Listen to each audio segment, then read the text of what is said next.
Merci Dieu pour cette opportunité qu'il me donne de pouvoir être parmi vous ce matin. J'espère que vous avez envie d'écouter la parole de Dieu, parce que moi, j'ai bien envie de vous prêcher quand même.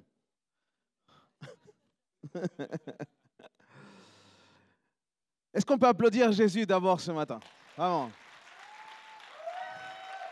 Yes. Amen. C'est en 2012 que je vais vivre l'une des expériences les plus puissantes que j'ai vécues jusqu'à ce jour. Une expérience qui va littéralement changer ma façon d'être, ma façon de marcher. Ça va bousculer absolument tout en moi et ça va être l'expérience du Saint-Esprit. Ça va être quelque chose de puissant. Il y avait un pasteur qui était de passage dans mon ancienne assemblée. Et moi, j'étais là comme un jeune en train de simplement d'apprendre. Et je vois que ce pasteur, il est in fire, quoi. Tu vois ce que je veux dire? Et je voyais, il a fait un appel, il avait enseigné super bien, il a fait un appel. Et je vois qu'il commence à prier pour les gens. Et les gens, ça commence à faire en mode domino et tout. Et je me suis dit, mais qu'est-ce qui se passe? Et plus que ça, hein, plus que le côté extraordinaire de la chose, j'ai été subjugué parce que je pouvais ressentir, il y avait vraiment la présence de Dieu là, que même si je n'étais pas forcément sensible particulièrement à ça, j'étais presque obligé de le vivre. Vous voyez ce que je veux dire? Et c'était tellement fort et je voyais que le pasteur, il commençait à vivre ces instants-là, alors qu'il priait pour les gens les uns derrière les autres. Il me dit, toi là-bas, viens, aide-moi. Du coup, je me lève et je me mets derrière les gens et tout ça. Il prie les uns derrière les autres. Et quand il arrive à prier pour absolument tout le monde pour qui il voulait prier, en fait, on était dans un coin, tout dans un côté, et là-bas, la personne qui était en train de l'interpréter, parce que cet orateur, il parlait anglais, donc la personne qui était en train d'interpréter, et qui était un ami à moi, il lui dit, tu devrais prier aussi pour le gars là qui vient de t'aider. Et là, moi, j'ai regardé, quand j'ai dit, ça va. Tu vois, ce que je venais de voir là, tout ce qui s'était passé, tu vois.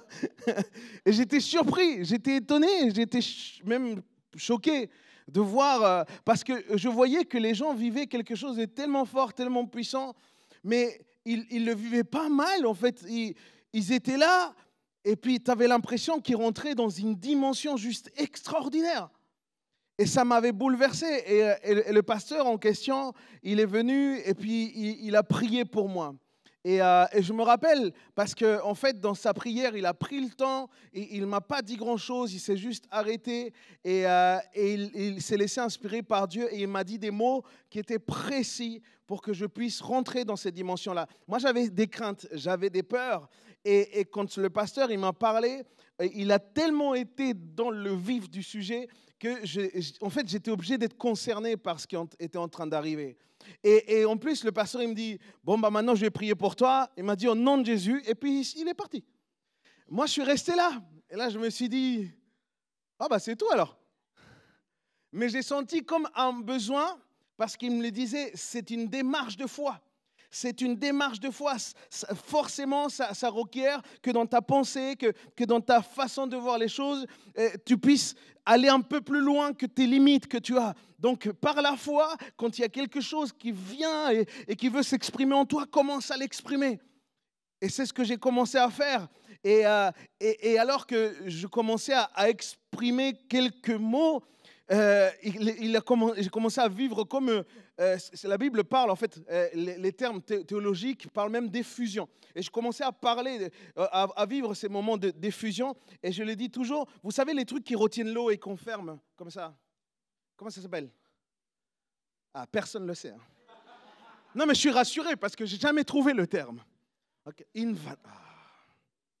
Elle est remplie de Dieu, elle. C'est pas possible. Ok.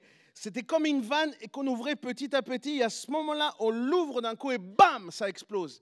Et j'ai commencé à parler. J'ai parlé tellement fort, tellement. Et c'était tellement un truc qui venait en moi comme ça que j'ai eu mal à la mâchoire.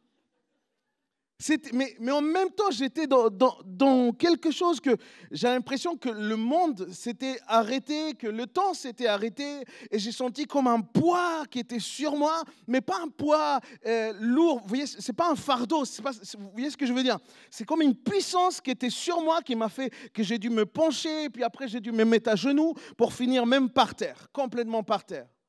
Ce jour-là, j'ai été rempli par le Saint-Esprit. Et c'était incroyable. C'est tellement fort et j'en parle comme si je l'avais vécu hier parce que pour moi, je l'ai vécu hier, quoi. Mais je me suis rendu compte avec le temps, les amis, que c'est pas forcément le cas de tout le monde. Et je le sais. Alors, moi, j'ai vécu cela, comme vous le voyez, simplement en répondant à un appel de service. Il y avait un besoin, je suis venu, j'ai aidé, et après Dieu s'est chargé, vu que j'étais en service, de s'occuper de moi à ce niveau-là. Et moi, encore, j'ai eu la grâce de pouvoir grandir dans un milieu chrétien, d'avoir un papa pasteur, un papy pasteur, un arrière-grand-père pasteur. Eh ouais. Et je me suis approché d'une personne qui n'avait pas eu cette grâce-là et que ça faisait pas très longtemps qu'il s'était approché de Dieu et qui a vécu la même expérience lors de notre dernier week-end JAP. Et lui, il n'avait pas ce même arrière-plan et je lui dis, mais qu'est-ce que ça t'a fait à toi? Comment tu exprimes ça? Et c'était fort parce qu'il me disait, Léandro, c'était tellement fort. En fait, cette expérience m'a permis de réaliser que Dieu était vraiment réel. C'est dingue. Avant, j'avais entendu parler, je pouvais comprendre que les gens parlent de Jésus, etc.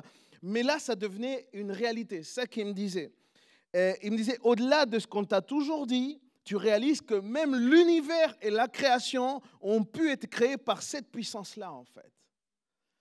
Et ce n'est pas tout. Il me dit, j'ai vécu comme un réveil aussi de conscience. Et quand je faisais maintenant quelque chose de mal, et bien, tout de suite, je m'en voulais. Ce n'était pas le cas avant, il m'a dit. Hein. Ce n'était pas le cas avant. Et il me disait, mais le plus important, c'est sans doute que cette expérience m'a amené la révélation vraiment de l'amour de Dieu. Et j'ai ouvert les yeux sur le fait que Dieu me protégeait constamment. Et cet amour était tellement puissant qu'il était capable d'enlever les peurs que je pouvais vivre. Regarde ce que ça provoque, l'expérience avec le Saint-Esprit. Mais avec le temps, moi j'ai pris du recul. Je suis en train de te parler que moi j'ai vécu mon expérience en 2012. Ça va faire donc bientôt 10 ans que j'ai vécu cela. Mais avec le temps, j'ai compris une chose importante. J'ai compris que l'expérience elle-même que j'ai vécue n'était pas le but en soi. Et il faut prendre conscience de ça. Parce que parfois, on court derrière une expérience, mais l'expérience, quand tu es rempli du Saint-Esprit, ce n'est pas le but simplement dans ta vie d'être rempli du Saint-Esprit. C'est sûr et certain, et je le dis au fort, que le baptême du Saint-Esprit, c'est sans doute le meilleur équipement pour toute vie chrétienne. C'est sans doute le meilleur équipement pour toute vie chrétienne. Mais avec le temps, je me suis rendu compte que si je m'étais contenté simplement de cette expérience, et que si je n'avais pas cherché à que Dieu me remplisse de nouveau, eh ben, j'aurais sûrement stagné. Et c'est fort à dire parce que je pense qu'une fois ce qui m'avait rempli aurait pu, même à un moment, j'aurais pu même me sentir vide si je n'étais pas rempli de nouveau. Je ne sais pas si vous comprenez ce que je veux dire. Et je prends cette expression exprès d'être rempli parce que je me suis rendu compte que quand tu prends un verre d'eau, par exemple, et que tu verses de l'eau, tu vois, et ben à chaque fois que tu vas verser de l'eau, même si ça peut déborder, à un moment, si tu arrêtes de verser l'eau et que tu laisses le verre là, il va se passer un phénomène physique qui s'appelle l'évaporation. Et l'évaporation fait qu'avec le temps, l'eau qui était présente, en fait, disparaît. Elle s'évapore. Jusqu'à un moment où, avec le temps, avec beaucoup de temps, le verre, il va être complètement sec. Et je crois, les amis, que dans notre vie chrétienne, il peut y avoir un moment où on est victime de cette évaporation. Je crois qu'il peut y avoir un moment dans nos vies, un moment dans lequel on devient complètement sec. Et ce n'est pas ce que je te souhaite, mais si tel est ton cas, Dieu veut te parler encore ce matin. Amen. Parce que le plus important, les amis, plus important même que l'expérience vécue avec Dieu, plus important, c'est en fait la relation que l'on vit avec lui. C'est ça le plus important. Et je vous le dis, il existe un danger, c'est que d'être un jour vraiment rempli, vivre cette effusion du Saint-Esprit, mais avec le temps, ça séchait. Et c'est pour ça que Paul va dire dans Éphésiens chapitre 5, verset 18, dans la dernière partie du verset, vous pouvez le voir ou le lire avec moi, Éphésiens chapitre 5, verset 18, nous dit « Laissez-vous toujours remplir par le Saint-Esprit. » Dites avec moi, « Laissez-vous toujours remplir par le Saint-Esprit. » Et si je vous partage ce message, ce n'est pas simplement parce que ça me fait plaisir de parler du Saint-Esprit. J'ai beaucoup d'occasions pour pouvoir en parler, mais ça a été très fort il y a 2 semaines, alors que je préparais tous ces messages pour les semaines qui étaient à venir. Dieu me mettait à cœur quelque chose qui m'a frappé. C'est rare comme ça que j'ai des convictions tellement claires pour des messages. Et là, j'ai vraiment senti comme un message de Dieu qui me disait « Leandro, il faut parler sur l'importance d'être rempli du Saint-Esprit. Parce que les temps sont et ils vont devenir même de plus en plus durs en fait. Et être rempli du Saint-Esprit deviendra déterminant pour le chrétien. La Bible dit qu'à un moment, on va se poser la question « Est-ce que je trouverai encore de la foi ?» Et c'est de ça dont il est question aujourd'hui. Et c'est fort parce que après, du coup, j'ai relu Éphésiens 5 tout court et on va rester un petit peu là-dessus. On va voir d'autres passages, mais c'est vraiment le focus sur lequel le Seigneur m'a fait réfléchir. Éphésiens 5, et je voudrais que vous puissiez regarder avec moi, par exemple, les versets 16 à 18. Éphésiens 5, versets 16 à 18. Il nous dit ceci. Et n'oubliez pas, hein, la meilleure mémoire, c'est au stylo. Hein. Ce n'est pas votre tête. Éphésiens 5, versets 16 à 18. Regardez ce qu'il dit. Et c'était fort parce que quand Dieu m'a mis à cœur ce message, je n'avais pas encore lu le passage. Et je tombe sur ce passage qui dit « Mettez à profit les occasions qui se présentent à vous, car nous vivons des jours mauvais. » À l'époque, lui, il disait ça. Et aujourd'hui,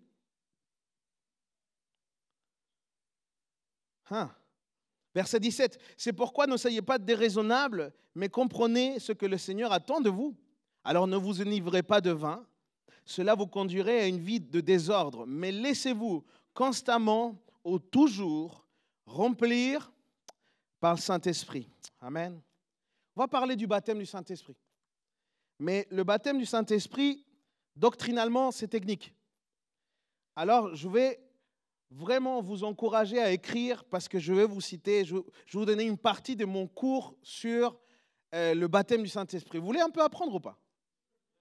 Non, mais vous le dites, hein, parce que de toute façon, je vais quand même le faire.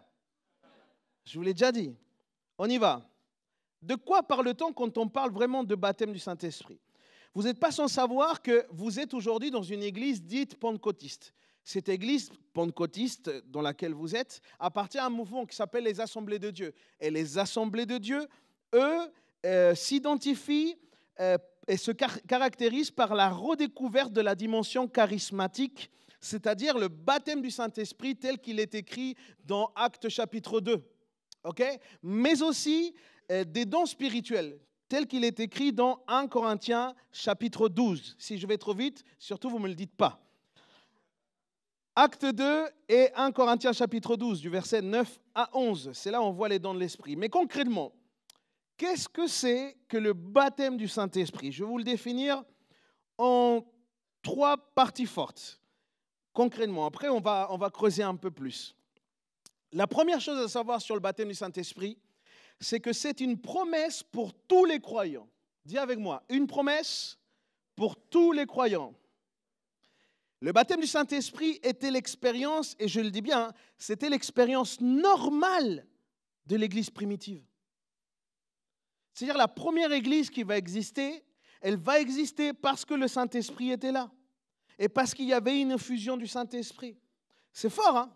C'est fort parce qu'il semblerait que certains peuvent vivre quelque part une certaine vie chrétienne sans forcément avoir une relation avec le Saint-Esprit. Mais on le voit que dès le début, c'était une promesse qui était adressée pour tous les croyants. C'était la promesse de Jésus aux premiers disciples. Et vous pouvez trouver un texte, je ne vais pas forcément vous lire tous les textes parce qu'il y en a beaucoup, mais vous pouvez trouver la référence à cela dans Actes chapitre 1, verset 5.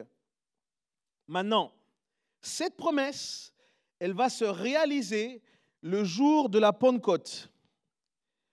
Et Paul, à la fin de son discours, il affirme qu'elle va s'étendre sur tous les croyants. Et ça, c'est ce qu'on voit dans Actes chapitre 2, verset 39. Donc, une promesse pour tous les croyants. La deuxième chose, c'est que le mot baptême veut dire, par essence, immersion. Ça veut dire immersion. Mais c'est une immersion particulière que le baptême du Saint-Esprit, puisqu'il est question ici d'immersion dans la puissance de Dieu. OK? Le baptême du Saint-Esprit, c'est l'immersion dans la puissance de Dieu. Et par ce baptême, le croyant a accès à la plénitude débordante de l'Esprit. Jean chapitre 7, verset 37, où Jésus dit, si quelqu'un a soif, on peut le lire ensemble. Lis avec moi. Jean chapitre 7, verset 37, et on va même lire le 38. Ça dit, le dernier jour de la fête, le jour le plus solennel, Jésus se tint devant la foule et se lança à pleine voix. Si quelqu'un a soif de moi, c'est pour ça que je crie, moi. Non, mais après, il y en a qui me critiquent. Ah, tu cries trop, tu cries. Jésus faisait ça.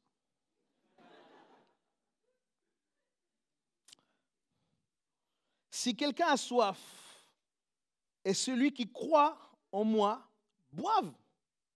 Et comme le dit l'Écriture, des fleuves d'eau vive jailliront de lui. Amen. Donc, c'est l'immersion dans la puissance de Dieu. Et le croyant, à cause de cette immersion dans la puissance de Dieu, il va se passer différentes choses. La première chose, c'est que le croyant, il va être saisi par un profond respect pour Dieu. Dieu ne va pas simplement être le Dieu des autres, ça va devenir leur Dieu, et comme ça devient ton Dieu, tu le respectes en tant que ton Dieu. Et ça, c'est ce qu'on voit dans Actes chapitre 2, verset 43, par exemple. Ensuite, il va être saisi par l'envie d'un engagement plus intense envers Dieu. C'est une conséquence du fait d'être dans cette immersion dans le Saint-Esprit, dans la puissance du Saint-Esprit. Il va aussi être saisi par une envie de consécration beaucoup plus intense pour l'œuvre de Dieu. Si avant les gens faisaient telle chose pour Dieu, ils pouvaient aussi les faire d'un côté un peu humain ou humaniste. Je fais du bien parce que l'humanité vaut le coup. Non, là tu fais le bien parce que Dieu te demande de faire le bien. Vous voyez ce que je veux dire? Et enfin, la quatrième chose, c'est qu'il est saisi aussi d'un amour plus actif pour Christ, plus actif donc pour sa parole et aussi pour tous ceux qui ne sont pas chrétiens. Donc pour toutes les âmes à sauver, ils sont saisis là à cause de cette immersion dans la puissance, il est saisi. C'est ce qu'on trouve dans Marc chapitre 16, verset 20.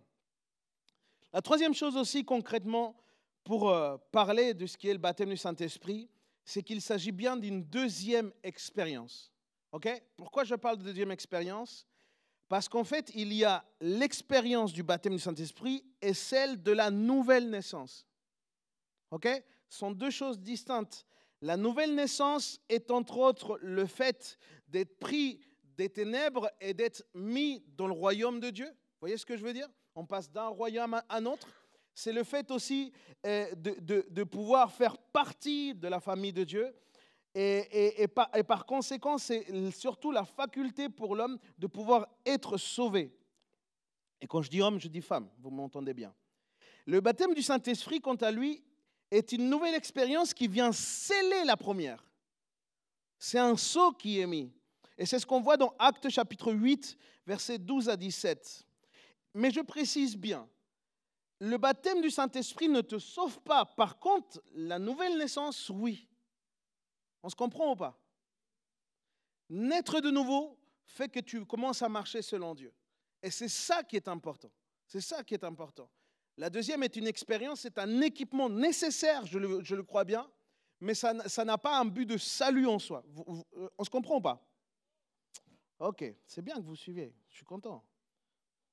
Alors, il y a plusieurs passages qui viennent appuyer cette doctrine que je vous parle là du Saint-Esprit, mais essentiellement, comme je vous le disais, Acte 8, à partir du verset 12, démontre par exemple que les Samaritains, eux, ils avaient cru avant de recevoir le Saint-Esprit. Ça veut dire qu'ils étaient déjà nés de nouveau. Vous voyez ce que je veux dire? Ils avaient déjà fait un pas. Dieu avait déjà fait une œuvre au travers de ce Saint-Esprit déjà dans leur cœur pour qu'ils puissent croire. Donc ils étaient déjà sauvés. Mais ensuite vient une deuxième expérience qui est celle du baptême du Saint-Esprit.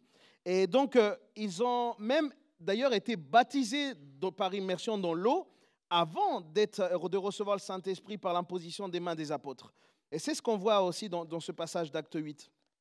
Et justement, pour revenir un petit peu aux Éphésiens, c'est très dur de dire ça, c'est que leur vécu à cette église d'Éphèse, leur vécu, pour moi, nous pousse aussi à conclure aussi dans ce sens-là que je vous parle de cette deuxième expérience. Et c'est ce que vous pouvez aussi voir dans Acte 19, versets 1 à 6. Donc tout ça, c'est des choses qui viennent appuyer cette doctrine. Je rappelle qu'une doctrine, c'est un ensemble d'enseignements bibliques qui vont dans un même sens. S'il n'y a qu'un truc qui est dit dans la Bible, tu ne peux pas faire de ça une doctrine. Non, parce qu'il y en a qui ont vu un truc et ça y est. Non, une doctrine, c'est quelque chose qui est étudié parce qu'il y a un ensemble de textes qui certifient et qui vont dans ce sens-là.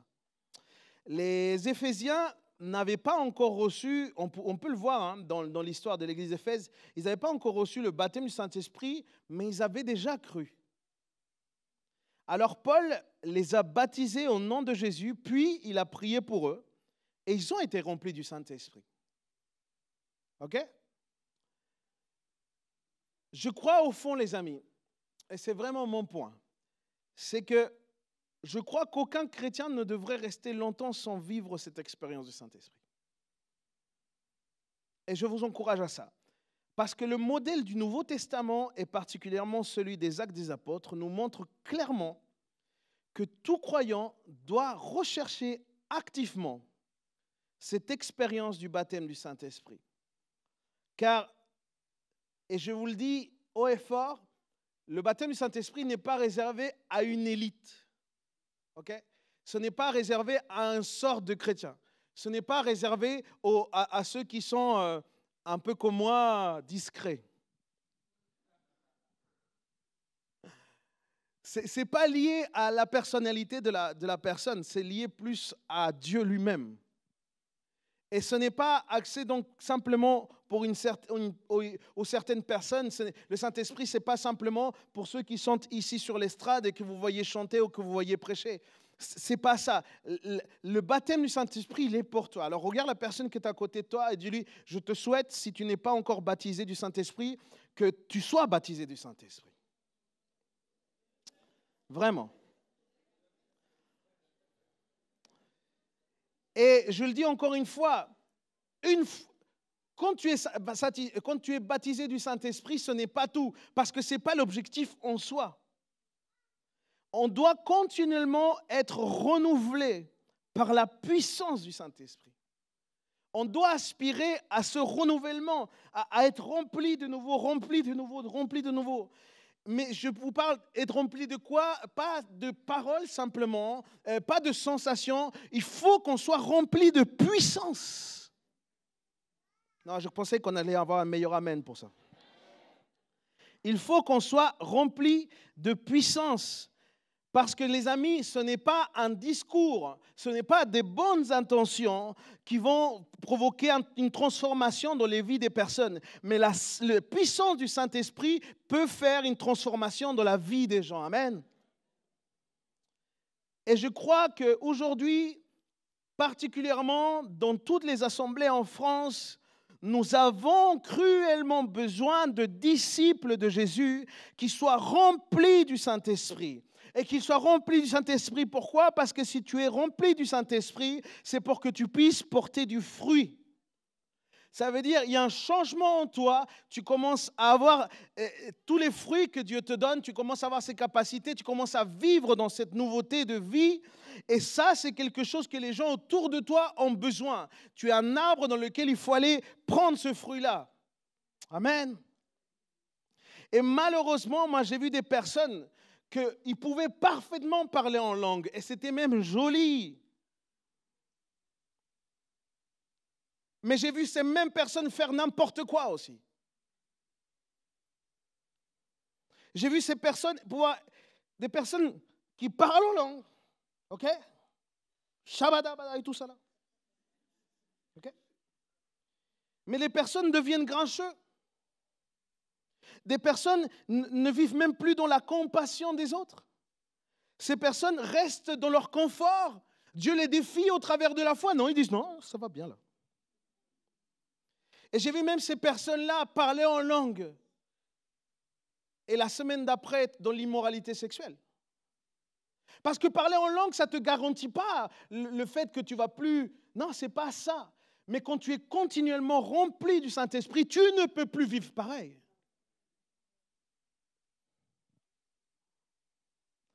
Et Paul, non seulement il le savait, mais lui-même il le vivait. Va avec moi dans ce passage de 2 Corinthiens chapitre 2, versets 4 et 5 par exemple. 2 Corinthiens chapitre 2, versets 4 et 5. Regardez ce qu'il va dire, Paul. Je le kiffe. Mon enseignement et ma prédication ne reposaient pas sur des discours persuasifs de sagesse, mais sur l'action manifeste de la puissance du Saint-Esprit. Ainsi, votre foi a été fondée non sur la sagesse humaine, mais sur la puissance de Dieu. Je crois que vous ne l'avez pas entendu. Hein? Mon enseignement et ma prédication ne reposaient pas sur des discours persuasifs de la sagesse, mais sur une action manifeste de la puissance de l'Esprit. Ainsi, votre foi a été fondée non sur la sagesse humaine, mais sur la puissance de Dieu. Quelqu'un dit amen à ça? Donc j'arrive à la conclusion que finalement, être rempli du Saint-Esprit est une nécessité.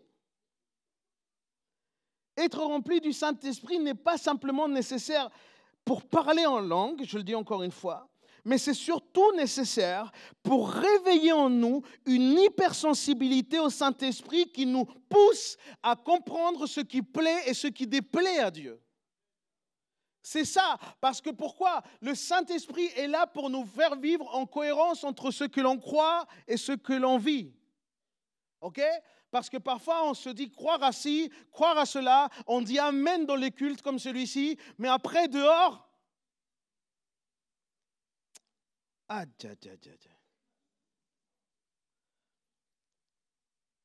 le Saint-Esprit, moi ça rappelle un truc, enfin pour moi c'est très fort. Et pourquoi est-ce que c'est tellement fort pour moi? C'est parce que pendant très longtemps, je n'avais pas d'enseignement concret sur ça alors que j'étais plus jeune. Et du coup, je croyais vraiment que le Saint-Esprit était comme un esprit. Tu vois? Comme à la télé quand on te parle d'esprit, tu vois. Mais le Saint-Esprit, c'est une personne. Et une personne a la faculté d'écouter et de parler. Une personne a la faculté de ressentir. Ce n'est pas n'importe quoi, les amis. Le Saint-Esprit, c'est la personne de Dieu lui-même.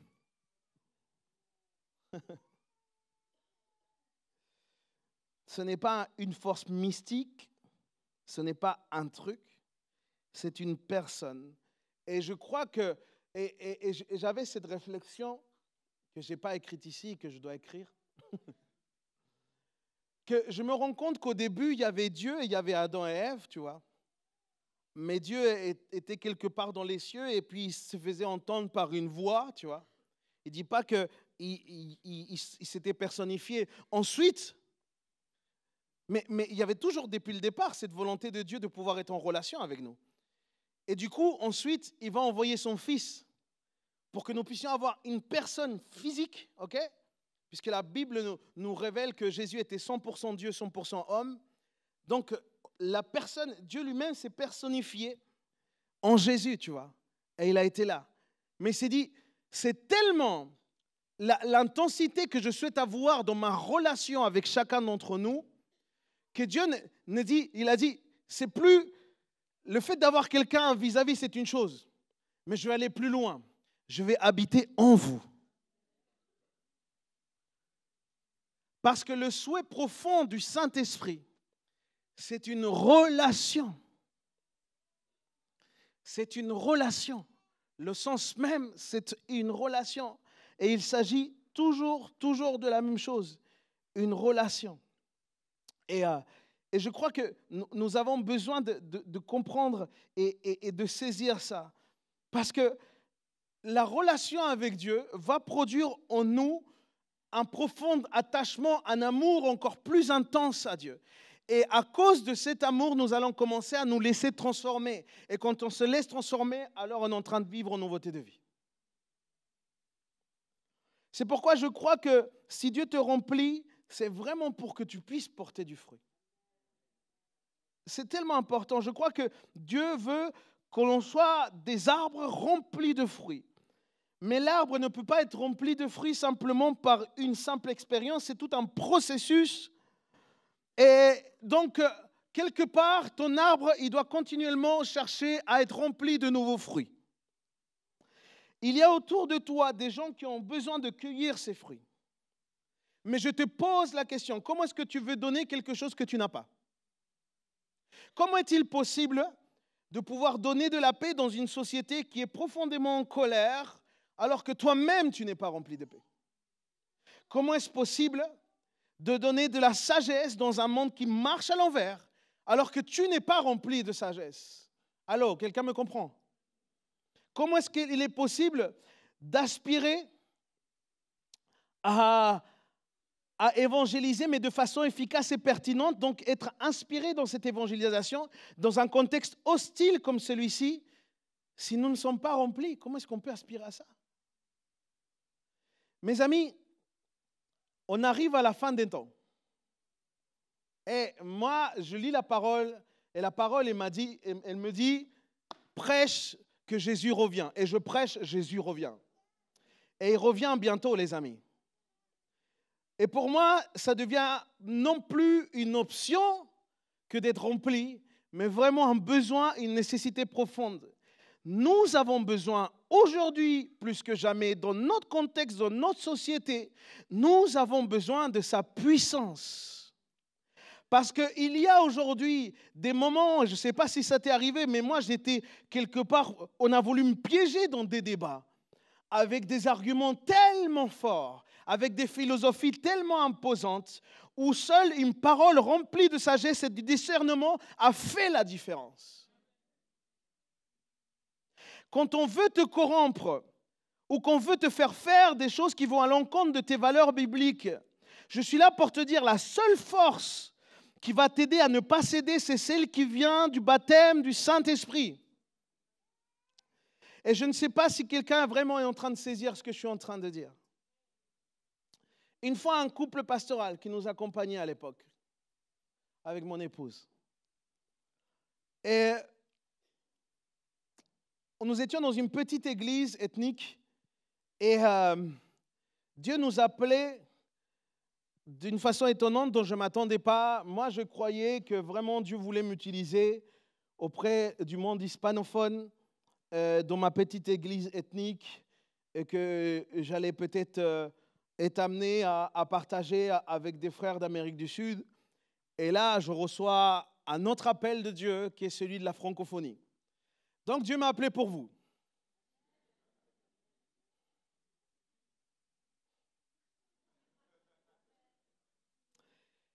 Au début, quand je l'ai su, je me suis dit, mais les Français, ils ont des caractères,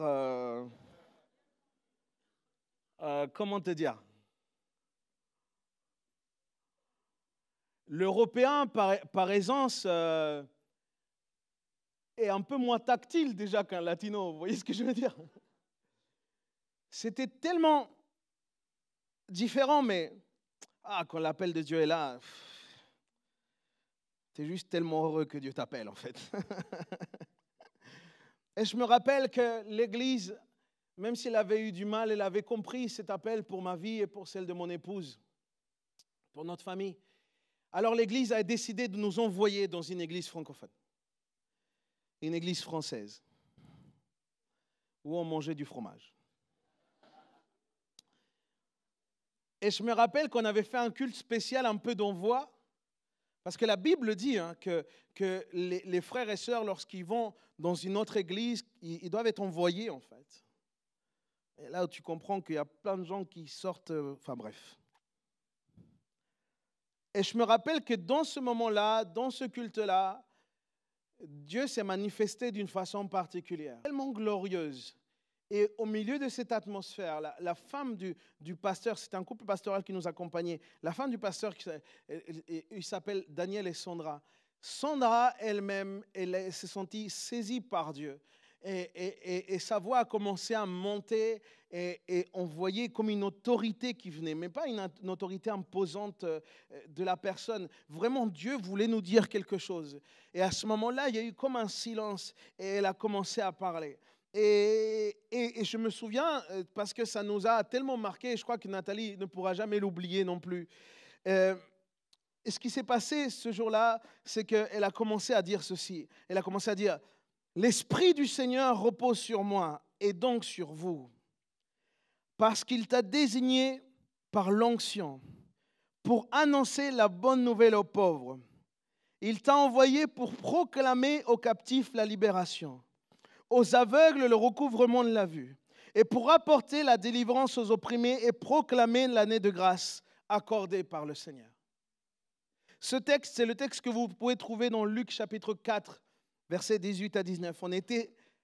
C'était comme une immense claque d'encouragement. Je ne sais pas si vous voyez ce genre de claque, peut-être que vous en avez besoin. Mais je me suis tellement rendu compte avec mon épouse que devant un texte comme ça, devant une réalité comme ça, il nous était impossible d'accomplir de telles choses si ce n'était pas par la puissance de Dieu lui-même. C'était impossible pour nous de le dire. Et c'est pour ça que je veux te parler à toi particulièrement. À toi particulièrement qui un jour a expérimenté cette effusion. Et qu'aujourd'hui peut-être tu te sens comme ce verre qui est complètement sec. Je suis là pour te dire que le même esprit qu'un jour t'a accordé cette effusion, qu'un jour t'a rempli, le même esprit veut te remplir encore aujourd'hui pour que tu en débordes. Mais la clé sera ta soif et ta foi en Dieu. Parce que de la même manière que tu ne méritais pas d'être rempli à l'époque, aujourd'hui encore tu ne le mérites pas, mais Dieu veut te remplir. Et c'est important que tu puisses le comprendre. C'est important que tu puisses l'accueillir. Parce que de la même façon que tu as cru que Dieu pouvait faire ça dans ta vie à un moment, il faut que tu continues à croire que Dieu peut encore le faire aujourd'hui. C'est une décision qui n'est pas simplement de toi. Dieu décide par amour de te remplir. Parce que quand il te remplit, il se sert de ta vie pour se montrer aux autres. Est-ce que quelqu'un peut m'accompagner au piano? Je ne sais pas si ma sœur très douée. Maintenant, je comprends aussi que la parole de Dieu nous parle qu'il y a des contextes où les gens ont reçu le baptême du Saint-Esprit. Est-ce que tu veux continuer à apprendre encore ou je peux m'en aller? Je reste encore un peu? La réception du Saint-Esprit requiert une attitude de foi. Tu peux le marquer ça. Pour recevoir le Saint-Esprit, tu as besoin de foi. Les disciples étaient dans l'attente de foi pendant 10 jours avant la Pentecôte. Et c'est ce que tu peux voir dans Actes chapitre 1, verset 14. Et je dois admettre que moi, ça a pris des mois avant d'avoir l'attitude correcte pour être rempli du Saint-Esprit. Et ce n'était pas le cas de mon épouse, qui est là-bas avec la plus belle des petites, c'est la mienne. Mon épouse, on avait été voir un couple pastoral qui était de passage, c'était des Argentins, parce que les Argentins savent ce que c'est que la vraie viande. Mais on avait mangé des pizzas ce jour-là. Et on passe une soirée des plus agréables, sincèrement. Une soirée, on a tellement ri. Et quand les pasteurs ils rigolent bien, croyez-moi. Non, on ne s'est pas moqué de vous, vous inquiétez pas. Mais on s'est raconté des anecdotes, des expériences, tellement de loupés qu'on a pu avoir. Et on a eu des fous rires, mais juste dingues, on n'a pas vu leur passer. Et à la fin de la soirée, là, je me suis dit, oh, waouh, il faut vraiment qu'on y aille, quoi. Et je regarde mon épouse, je lui dis, Amor, parce que je l'appelle Amor, vous le savez. Je dis, Amor, il va falloir qu'on parte. Et je dis juste au pasteur, écoute, on a passé un tellement bon moment. Je voudrais juste qu'on remercie Dieu un instant et puis on va décoller, tu vois. Mais je voulais une prière pressée, comme celle qu'on t'a très faim.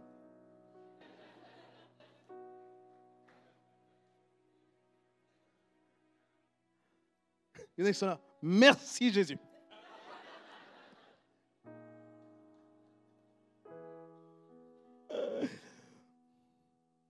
Il y en a qui me demandent, mais comment tu fais pour rire autant dans la présence de Dieu? Je dis, comment tu fais pour être fâché autant dans la présence de Dieu? C'est vrai.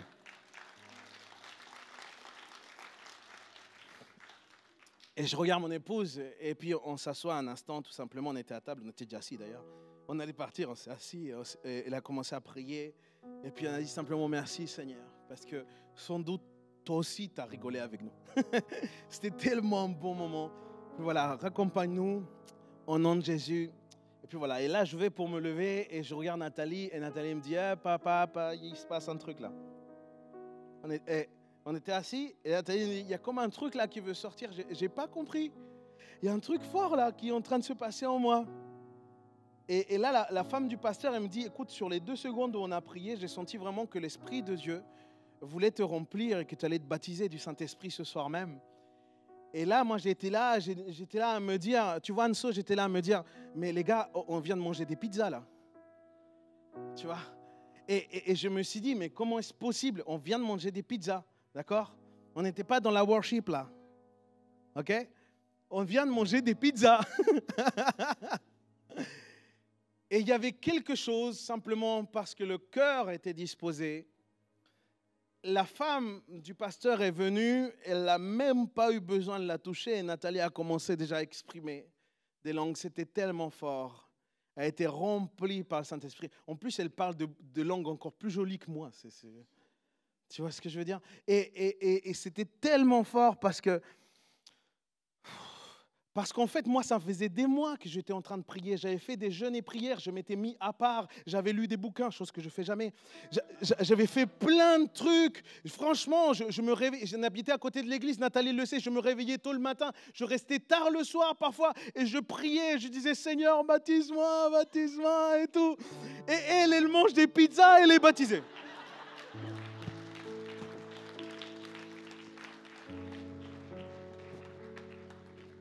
Seriously. Et du coup, j'étais tellement heureux pour elle. Mais j'étais jaloux. Je dis, Seigneur, comme disent certains frères, so comment? So quoi? Et je me rappelle, on est rentré en voiture. C'était tellement fort. On est rentré en voiture. Et il y a un truc qui toujours me fascine avec Nathalie, c'est qu'elle sait que si elle me touche ici, derrière la nuque, là, tu sais, les cheveux là, je vous ouvre un petit peu l'intimité. En voiture, tu vois, elle se met et puis elle commence à me caresser. Et ça, c'est extraordinaire pour moi. Ça, c'est le ciel sur la terre pour moi, tu vois. Mais ce jour-là, elle était baptisée du Saint-Esprit. Donc, elle m'a commencé à toucher comme ça. J'ai commencé à pleurer. Et j'étais hyper touché. On a dû s'arrêter. C'était différent. Tout était différent. Tout était différent. Il y avait une disposition de cœur. Tu n'as pas besoin d'en faire des tonnes. si tu as de la foi. Moi, je recherchais le Saint-Esprit comme simplement une expérience. Mais je n'étais pas convaincu de cette nécessité. Quand tu es convaincu de cette nécessité et que simplement tu veux t'aligner à la volonté de Dieu, je crois que le Saint-Esprit vient sur toi. Si tes motivations sont les correctes, sont les bonnes, le Saint-Esprit va le faire. Amen. La Bible dit que Corneille et tous ceux qui étaient dans la maison, là, dans Acte 1, chapitre 1, verset 14, tous ceux qui étaient dans la maison lorsque Pierre témoignait, il témoignait de Jésus, ils écoutaient la parole. Il dit ça, il dit qu'ils étaient dans la maison, ils écoutaient la parole, indiquant justement que c'est par l'écoute que nous vient la foi. C'est parce que tu écoutes la parole que tu as plus de foi. C'est pour ça que tu ne peux pas vivre sans enseignement en fait. Et c'est ce qu'on voit dans Actes chapitre 10, verset 44, pour ceux qui continuent à écrire. Je sais que c'est compliqué avec moi. Mais Paul demanda aux Éphésiens s'ils avaient reçu le Saint-Esprit lorsqu'ils avaient cru. Dans Acte 19, verset 2. Parce qu'en fait, il cherchait une action pertinente et remarquable du Saint-Esprit dans les croyants. C'était vraiment le cœur du ministère aussi de Paul, c'était que le Saint-Esprit puisse toucher le maximum de personnes. Et dans l'Épître aux Galates, Paul nous montre que la foi est la clé pour vraiment recevoir cette promesse de Dieu qui est pour toi, qui est pour moi. Galates 3, chapitre 3, verset 14. Mais personne ne peut recevoir la puissance du Saint-Esprit s'il ne croit pas de base aux œuvres miraculeuses que Dieu est capable de faire. Si tu ne crois pas que Dieu est capable d'agir dans le surnaturel, c'est sûr, ça sera très compliqué pour toi de croire qu'il y a cette puissance, cet équipement de puissance qui peut venir sur toi. C'est certain. Mais tout croyant né de nouveau devrait aspirer au Saint-Esprit, au baptême du Saint-Esprit. Et c'est une démarche de foi, les amis. En obéissant à Dieu, l'obéissance à Dieu, justement, nous amène à croire, à avoir soif et à boire. Mais nous pouvons demander sincèrement l'accomplissement de la promesse du Père, selon le commandement que nous a fait le Seigneur Jésus. Et vous voyez ce texte dans Joël, où le Saint-Esprit sera sur toute chair. C'est pour toi aussi. N'oubliez pas que c'est une promesse de Dieu. Et ne laissez que rien ne vous dise que ce n'est pas pour vous. Parfois, on a dépensé comme quoi on n'est pas assez saint. On n'est pas assez consacré. Non, mon ami, tu n'es pas assez saint ni assez consacré, mais parce que tu vas être baptisé du Saint-Esprit, que Dieu va te consacrer, qu'il va faire... On se comprend? J'ai vu l'ennemi confondre des gens. Alors que des gens commençaient dans cette dynamique même de parler en langue. Et j'ai vu l'ennemi les confondre et leur dire, mais non, c'est pas possible, c'est pas des langues là ce que tu es en train de dire. Ça se trouve, tu es en train de copier quelqu'un, c'est tellement ridicule. Mais c'est sans doute l'un des plus gros mensonges que l'ennemi utilise. Dieu ne te demande pas d'être saint pour recevoir le Saint-Esprit. C'est pas ce que Dieu te demande la foi. Et regarde ce que Paul dit aux Galates. Et ça va être les deux derniers textes que je vais citer. Galates chapitre 3, verset 2, il nous dit « Je vous ne poserai qu'une seule question. À quel titre avez-vous reçu le Saint-Esprit? Est-ce que c'est parce que vous avez accompli la loi ou parce que vous avez accueilli avec foi la bonne nouvelle que vous avez entendue? » C'est ce que Paul est en train de dire. Il est en train de dire, est-ce que c'est parce que vous êtes des saints que vous avez reçu ou simplement parce que vous avez eu foi dans l'Évangile?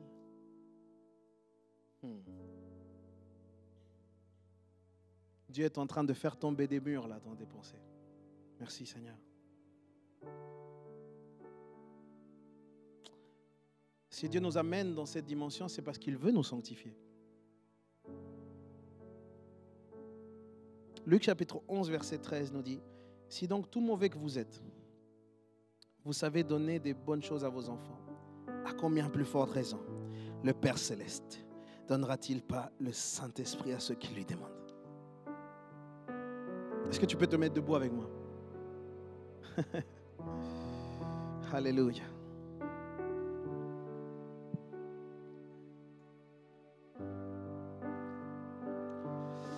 Alléluia. Combien savent que le Saint-Esprit est ici? Combien savent que le Saint-Esprit est ici? Si tu sais que le Saint-Esprit est là, simplement ferme tes yeux, lève tes mains vers le ciel. Et lève ta main vers le ciel. Simplement lève tes mains vers le ciel. Parce que si tu as les bras croisés, je ne vois pas comment est-ce que tu veux demander à être rempli ou à être baptisé. Mais si tu étends tes mains vers le ciel, tu es en train d'avoir l'attitude correcte. L'expression du corps disant, viens maintenant, je suis ce récipient qui a besoin d'être rempli encore et encore par ta seule présence. Seigneur, me voici, assoiffé de ta présence. Père, entends le cri.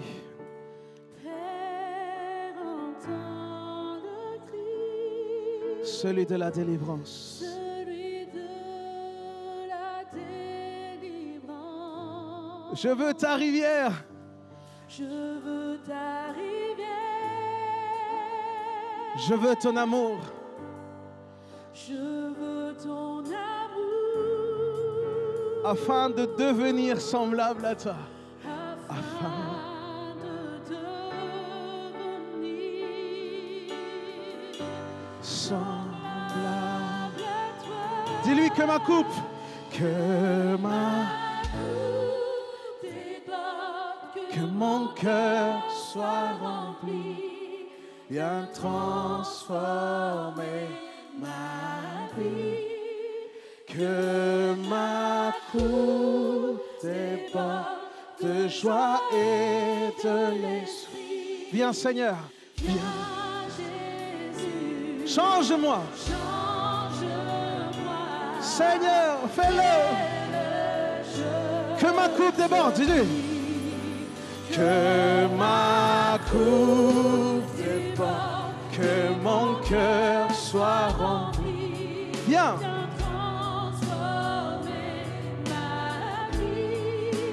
Que ma coupe déborde de joie et de l'esprit. Viens, Jésus, change-moi.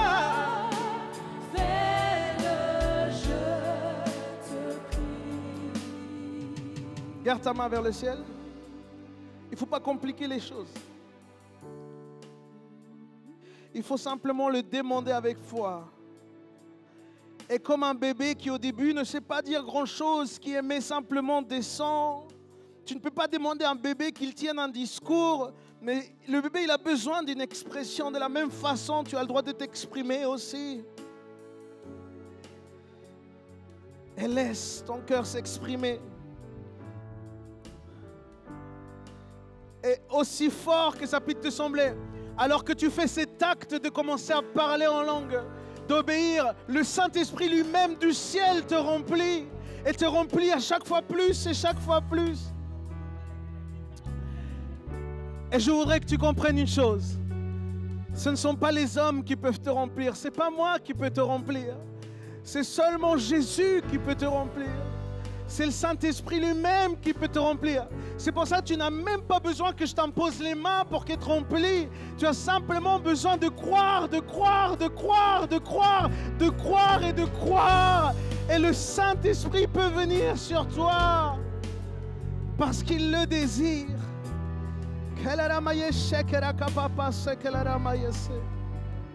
Alors juste un cœur sincère, juste lève tes mains pour recevoir.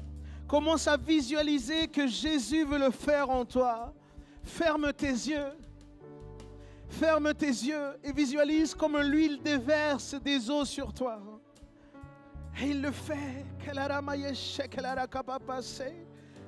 Au nom de Jésus. Au nom de Jésus. Au nom de Jésus. Maintenant. Les cieux s'ouvrent maintenant. Les cieux s'ouvrent maintenant. Et les fleuves d'eau vive viennent du sein de Jésus et commencent à remplir les vies. Tous ceux qui ont soif, ils peuvent venir à Jésus parce que Jésus va les remplir. Au nom de Jésus, Au nom de Jésus, simplement lève tes mains. Peu importe qu'il est à ta droite, à ta gauche, devant ou derrière. Juste laisse-toi qu'il saisisse ta vie maintenant. Au nom de Jésus. Plus du Saint-Esprit sur ta vie. C'est tout ce que nous avons besoin. Ce n'est pas une option, c'est une nécessité. Nous avons besoin d'être remplis du Saint-Esprit. Sois rempli de feu aujourd'hui. Sois rempli de feu aujourd'hui. Au nom de Jésus. Au nom de Jésus.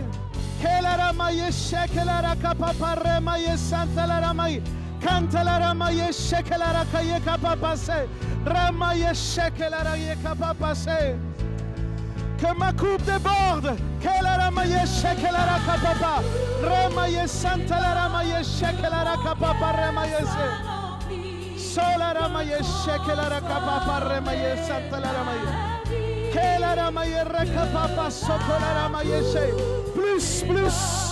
Plus, Jésus, plus. C'est toi qui le fais. C'est toi qui le fais. C'est toi qui le fais. C'est toi qui le fais. Encore. Il est là-bas. Derrière, recevez du Saint-Esprit au nom de Jésus. Au nom de Jésus. Plus. Plus.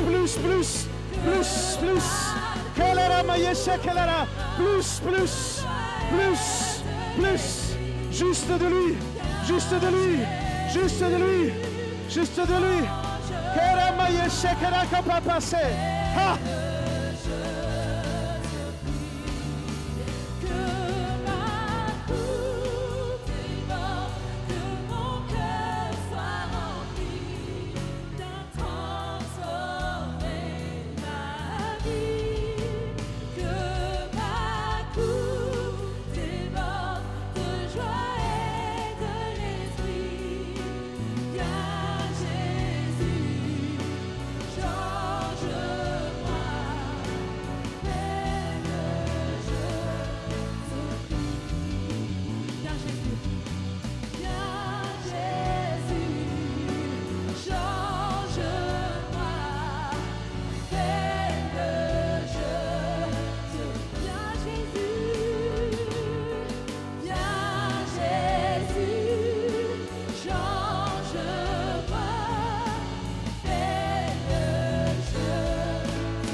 Acclamer le Seigneur ici en ce lieu. Il est vivant encore aujourd'hui en 2020. Il déverse sa puissance. On peut encore vivre le livre des actes aujourd'hui, on le vit. Alléluia, merci de déverser ta puissance, Saint-Esprit. Merci de montrer encore ta réalité, ta tangibilité ici. Merci de montrer encore que tu es présent par ton esprit, par l'effusion de ton esprit, par le baptême du Saint-Esprit, par le remplissage du Saint-Esprit. Alléluia, nous t'adorons, Seigneur. Merci parce que tu envoies le feu. Merci parce que des fleuves d'eau vive jaillissent de notre sein.